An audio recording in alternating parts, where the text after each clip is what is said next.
Hi, it's Peter Temple on Sunday, July the 3rd, and this is the market report for Tuesday, because Monday's a holiday, Tuesday, July the 5th.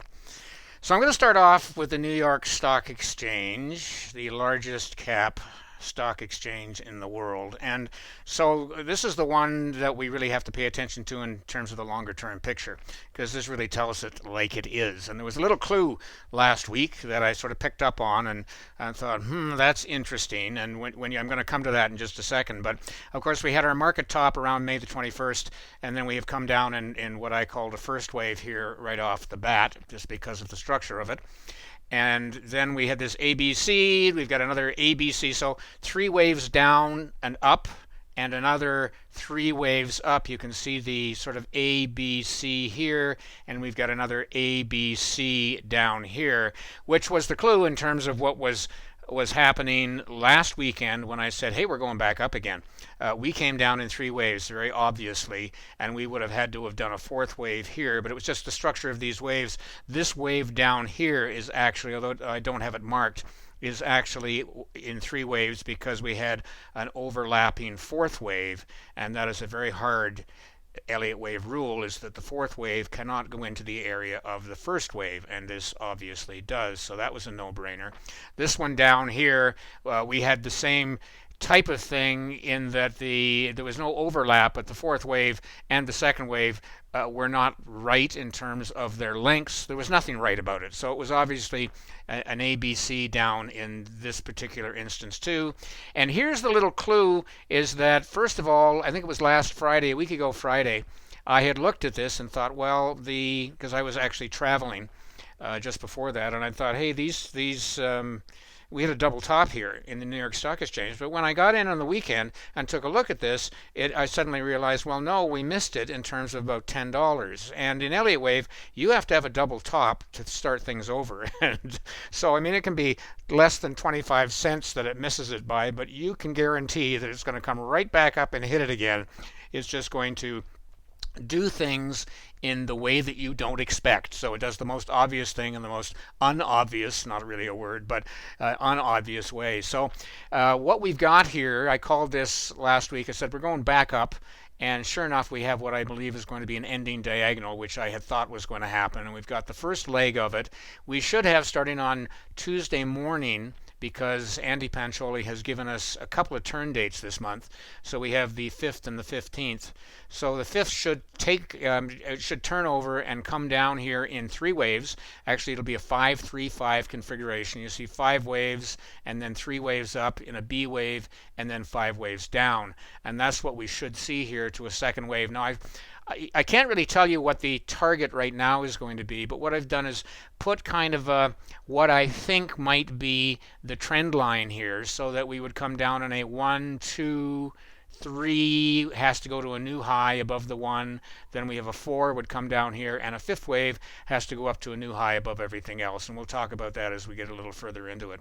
But that is my look at where we're going, and I think this is going to stay up until September. We don't typically see a crash until September, October. So that's my take on where we're going. Let's go look at the S&P. Here's an hourly chart of the S&P 500. And you can see by this configuration that we have finished up a third, fourth, fifth wave of the C wave coming up here from the February 11th bottom. We're in fairly tight as it's an hourly chart. But we had an ABC up here that was very obvious. And when you get into Elliott wave, you find that if you're going to have an ending wave, it has to be either in 5 waves up, or it has to be some sort of triangle. And so we have a triangle taking shape here. We don't have 5 up here, and we don't have 5 up here. This is 3 waves up. It had an ABC here, and there's a large fourth. So this to me is 3 waves up in terms of its configuration, and you don't have 5 waves within here either. So it's just an ABC down. We have 3 waves up. I am looking at a second wave down here. I'm not too sure where the bottom is, and we should see the configuration that I talked about with the New York Stock Exchange. That's pretty well it. I mean, you're going to find that most of the the major indices, if you look at the Russells, they're all doing about the same thing. So we are finishing up here.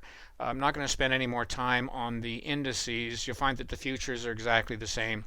And I want to talk about the currencies next because they're turning all at the same time. And both July 5th and July 14, 15 are clusters. You'll find that everything is turning at the same time. I've been talking about this coming together, the all the same market for about a year now, and so it's been very certainly it's helped me in terms of figuring out where the turns are because both currencies and the US market are turning at the same time. So let's go look at the euro first, and then we'll look at the Canadian dollar, and I will touch on gold.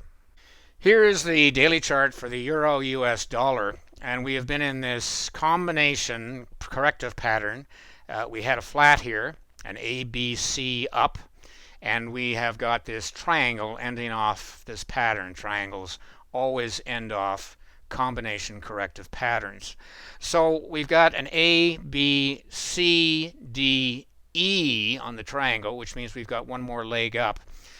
And the key, or one of the little secrets here in triangles, is that if you take your Fibonacci tool and you were to measure from the top here A to the bottom C or B here, you can then go 6.18 from the C right here. So there's my 61.8%, 0.618 right to this point here, and you will find that the bottom of this triangle should be, we should come down right to that point. So we should come down to 1.086. 66 is what I have here, somewhere around that point, and then head up. So I would say that Tuesday morning we're probably going to turn and come down to this level if you like to trade currencies, and then we're going to head back up to finish our E wave, and then we will have a very large fifth wave down. And that's the prognosis for the euro US dollar. It's getting to the point where it's getting pretty predictable in terms of where we're going. I want to go on to the US dollar, Canadian dollar, and we will take a quick look at that. This is the 4-hour chart of the US dollar, Canadian dollar, which is really the flip from the euro US dollar. This really is, the chart is kind of, you got to think it's upside down. So it really follows the euro US dollar, but it's just kind of an upside down chart because the US dollar here is first. In the euro US dollar, of course, it's second, so it's kind of upside down. So we had this ending diagonal that came down here and finished up. And then very early on, I said that because of the length of this A wave, I've got my Fibonacci tool here, that we are probably going to this line here. I'd said that this is a previous high here, said that very early on, and of course we didn't do that. We went up into this configuration here, which has gone up and down. It's sort of this weird triangle thing. It's not really. It looks like we're actually going to head right back up to the same spot, and I'll show you why that's the case. So it just goes back to this expression: as the market does the most predictable thing in the most unpredictable way, and that's what you have to contend with. So I have been sort of about 60% right in my figuring out where these things are going.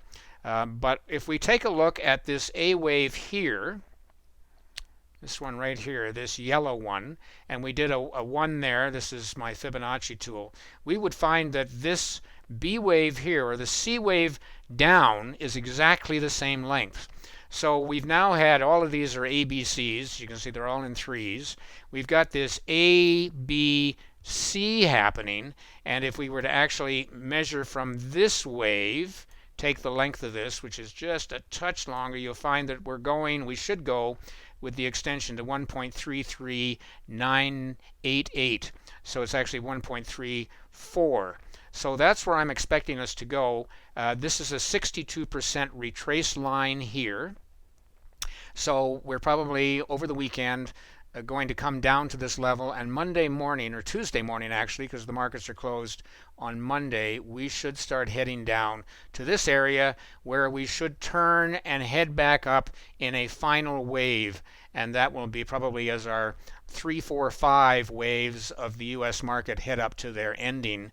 That's what I'm expecting. So as our wave 2 in the US indices comes down, the US dollar, Canadian dollar should head up to here, and that's what I'm expecting. So good trades coming up in currencies. There's one here and another one coming down. So this is something that I'm going to be watching during the next week very closely. Here's my final chart for this weekend, and this is gold. This is a daily chart on gold, and people are thinking, I hear everybody saying, oh, this thing is going up through the roof. I tend to disagree looking at the structure of this wave. I've been saying, we said we had a 1-2-1-2 configuration here. So this tells me that we are going to have 5 waves within 5 waves. And so here you can see my 1, 2, 3, 4, 5 waves here. And then we have the 1, 2, 3. I guess I don't have the 3 marked, but there should be a 3 right here.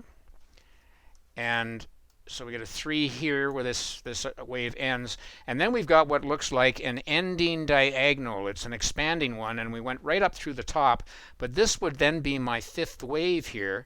And if you were to measure these 2 final waves, you find out that they're the same length, which tells me that this is an ABC zigzag.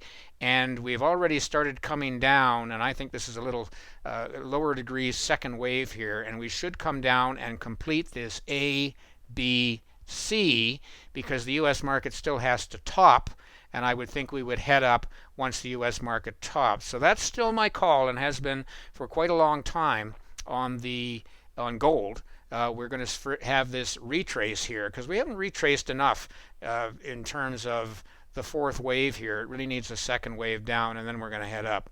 So that's my look at gold. That's my look at the market. Good trading.